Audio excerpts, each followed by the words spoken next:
Hello everyone. तो जैसा कि हम पिछले वीडियो में डिस्कस कर रहे थे लेथ की एसेसरीज के बारे में, जिसमें हमने लास्ट मैंडल तक डिस्कस कर लिया था।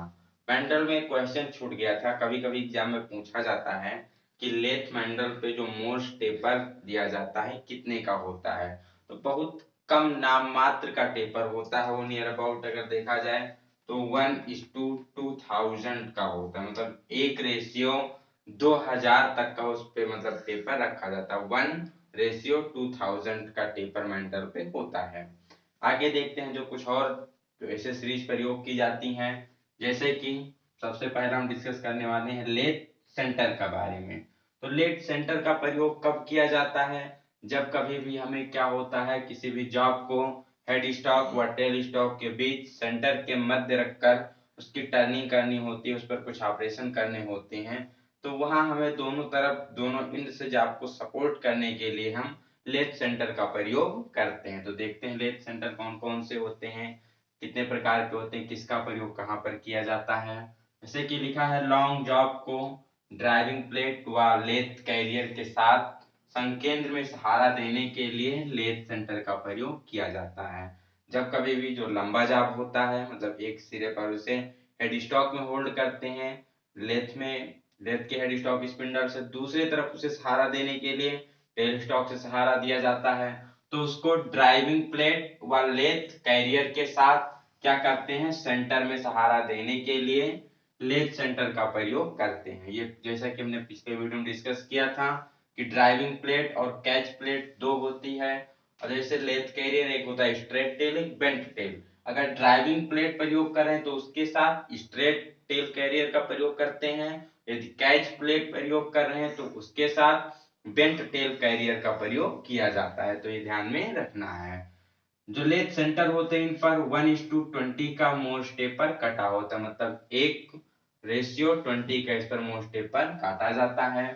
हाई कार्बन स्टील, सॉरी काटा नहीं होता, 1:20 में ये बने होते हैं, ठीक, मतलब इनके दोनों जो डायमीटर का अंतर होता है 1:20 का रेशियो होता है। बेसिकली जो लेथ सेंटर होते हैं हाई कार्बन स्टील से बनाए जाते हैं, इसके बाद इसको मतलब घिसने से बचाने के लिए इसको हार्ड और टेम्पर करके एक्यूरेट फिनिश कर दिया जाता है। तो लेथ सेंटर का प्रयोग किया जाता है जब कभी भी हमें लंबे जॉब को हेड स्टॉक और टेल स्टॉक के बीच सेंटर के मध्य से हमें टर्न करना होता है, तो वहां पर लेथ सेंटर का प्रयोग करते हैं। अकॉर्डिंग टू यूज के अनुसार ये कई प्रकार के होते हैं। सबसे पहला है लाइफ सेंटर। लाइफ सेंटर इसका नाम क्यों पड़ा? ये हेड स्टॉक के स्पिंडल में फिट होता है, ये जॉब के साथ क्या करता रहता है, घूमता रहता है, ठीक, मतलब जॉब के साथ रोटेट करता है कह लीजिए, इसीलिए इसका नाम क्या है, लाइव सेंटर है। इसे कहाँ फिक्स करते हैं, हेड स्टॉक के स्पिंडल में फिट किया जाता है। जो इसके आगे वाला सिरा होता है, एंड पॉइंट होता है, वो कुछ कोनिकल के शेप में होता है, उसका एंगल कितना होता है, 60 डिग्री के एंगल पे वो कोनिकल होता है। दूसरा देखते हैं कौन सा है, तो दूसरा है डेड सेंटर। किसी भी सेंटर का अगर पूछ लिया जाए, चाहे लाइव सेंटर हो डेड सेंटर हो, पूछा जाए उसका जो कोनिकल सिरा होता है कितने डिग्री में ग्राइंड किया होता है, तो 60 डिग्री ही हमें टिक करना है कि 60 डिग्री के एंगल पे ग्राइंड किया होता है कोनिकल सिरा उसका। दूसरा जो है डेड सेंटर, ये टेल स्टॉक के बैरल में फिट किया जाता है। क्योंकि ये वर्कपीस के साथ घूमता नहीं है, इसलिए इसे हम डेड सेंटर, हिंदी में मृत सेंटर के नाम से जानते हैं। इसके भी आगे का जो कोनिकल एंड होता है वो 60 डिग्री पर ही होता है। बट इन सम केसेस जब कभी हमें काफी भारी कार्यखंडों की टर्निंग करनी होती है, कोई हैवी जॉब होता है, तो वहां पर स्पेशल केसेस में जो डेड सेंटर का एंगल होता है वो 90 डिग्री वाला एंगल भी प्रयोग किया जाता है। बट जो जनरल के लिए प्रयोग करते हैं 60 डिग्री ही प्रयोग किया जाता है। तो ऑप्शन में आपको 60 डिग्री की तरफ ही जाना है, या सीधा सीधा इंडिकेट किया हो कि भारी कार्यों के लिए डेड सेंटर का एंगल कितना होता है, तो 90 डिग्री की तरफ जाना है। अब चूंकि ये रोटेट नहीं करता है तो इसके पॉइंट पर घर्षण ज्यादा होता है, घिसने की संभावना ज्यादा होती है, तो इसके कोनिकल एंड को घिसने से बचाने के लिए क्या करते हैं, इसके एंड पर एक कार्बाइड की टिप को ब्रेक कर दिया जाता है, जिससे कि इसकी जो वियर एंड टियर है थोड़ी कम हो। नेक्स्ट देखते हैं बाल सेंटर। इस सेंटर से एज इट इज क्वेश्चन पूछ लिए जाते हैं, थोड़ा ध्यान करके आप लोग इसे देखेंगे। तो बॉल सेंटर क्या होता है, इसका जो आगे का सिरा होता है वो गेंद के समान बाल के समान गोल होता है, गोलाकार होता है कह सकते हैं, बाल के टाइप जैसा होता है। इसका प्रयोग कब करते हैं? तो इसका प्रयोग किया जाता है बेसिकली जब हम टेल स्टॉक ऑफसेट मेथड के द्वारा किसी भी जॉब पर टेपर काटते हैं, टेपर टर्निंग कर रहे होते हैं, तो उस समय हम टेपर टर्निंग करते समय टेल स्टॉक इन से मतलब सपोर्ट करने के लिए हम प्रयोग करते हैं बाल सेंटर का। तो एग्जाम में क्वेश्चन क्या पूछा जाता है कि टेल स्टॉक ऑफसेट द्वारा टेपर टर्निंग करते समय जाप को सेंटर के मध्य पकड़ने के लिए किस सेंटर का प्रयोग किया जाता है? तो आपको उत्तर की तरफ जाना है, बॉल सेंटर, बॉल सेंटर का प्रयोग किया जाता है। नेक्स्ट है पाइप सेंटर। इसका जो इंड होता है, सामने वाला सिरा होता है, ये फ्लैट शेप में होता है जिससे कि किसी हॉलो पाइप वगैरह को सपोर्ट कर सकता है। तो इसका इंड कैसा होता है? फ्लैट इंड होता है। प्रयोग कहाँ किया जाता है? तो नाम से ही स्पष्ट है, पाइप सेंटर है, तो पाइप या उसी आकार के किसी अन्य जाप को सपोर्ट करने के लिए प्रयोग किया जाता है। कोई हॉलो जाप हो या पाइप हो, उसको एक सिरे से सपोर्ट करने के लिए इसका प्रयोग किया जाता है। नेक्स्ट है हाफ सेंटर। ये भी बहुत मोस्ट इंपॉर्टेंट है कि हाफ सेंटर का प्रयोग कब करते हैं हम? तो जब कभी भी हमें ऐसे जॉब की फेसिंग करनी हो जिसका हमें सेंटर रिमूव नहीं करना है, तो जॉब की फेसिंग करते समय बीच में हमें सेंटर छोड़ देना है, तो इस प्रकार का कोई जॉब है तो वहां पर उस जॉब को सपोर्ट करने के लिए प्रयोग किया जाता है हाफ सेंटर। ये क्या होता है? हाफ से थोड़ा सा मतलब कह सकते हैं ज्यादा मतलब कटा हुआ होता है, इसलिए इसका प्रयोग हम फेसिंग करते समय करते हैं। आसानी से एक साइड से टूल को फीड देते रहते हैं, बट इससे क्या होता है, जो सेंटर होता है वो रिमूव नहीं होता है। तो ऐसे जॉब जिसकी हमें फेसिंग करते समय सेंटर को रिमूव नहीं करना होता है, तो वहां पर प्रयोग किया जाता है सपोर्ट करने के लिए हाफ सेंटर।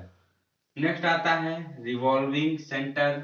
नाम से स्पष्ट है ये क्या होता है, काफी तीव्र गति से या कह सकते हैं स्पीड के साथ जॉब के साथ घूमता रहता है। घूमने के कारण इसकी लाइफ बहुत ज्यादा लंबी होती है, ठीक है। तो ये क्या होता है, बेसिकली जाप के साथ घूमता है। घूमने के लिए इसमें कुछ मैकेनिज्म लगा होता है, उसे हम जैसे कि पिछले चैप्टर में पढ़ चुके हैं, बेरिंग कहते हैं। इसमें बाल और रोलर बेरिंग का प्रयोग किया जाता है जिसके द्वारा ये जॉब मतलब जॉब के साथ इसको क्या करता है, रोटेट करता रहता है। इसका प्रयोग बेसिकली भारी कार्यों के लिए किया जाता है। जब कभी भी हमें हैवी वर्क करने होते हैं तो वहां पर उसको टेल स्टॉक के इनसे सपोर्ट करने के लिए रिवॉल्विंग सेंटर का प्रयोग किया जाता है। इसकी लाइफ सबसे ज्यादा लंबी होती है।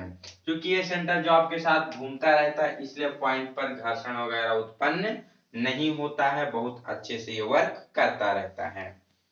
नेक्स्ट देखते हैं, ये था सेंटर के बारे में, जिससे 1 से 2 क्वेश्चन हर एक एग्जाम में पूछ लिए जाते हैं, तो इसे आप नोट डाउन कर लीजिएगा विधिवत। नेक्स्ट है स्टडी रेस्ट। स्टडी रेस्ट भी सेम कंसेप्ट पे है। जब कभी भी लॉन्ग जॉब को हमें एक्स्ट्रा सपोर्ट करना होता है तो इसका प्रयोग किया जाता है। मतलब किस प्रकार के जॉब के किस प्रकार का लंबा जॉब हो, ऐसा जॉब जिसकी लंबाई उसके डायमीटर के 10 गुना या उससे अधिक हो। मतलब अगर उसका डायमीटर 10 है तो उसकी लंबाई 100 या उससे अधिक हो। तो इस प्रकार के जॉब पर हमें जब कोई टर्निंग या कोई ऑपरेशन करना होता है तो उसको सपोर्ट करने के लिए, उसको एक्स्ट्रा सपोर्ट करने के लिए प्रयोग किया जाता है स्टडी रेस्ट। प्रयोग कब करते हैं? तो ये हैवी जॉब को उसके लचीलेपन या डिस्टॉर्शन से बचाने के लिए प्रयोग किया जाता है।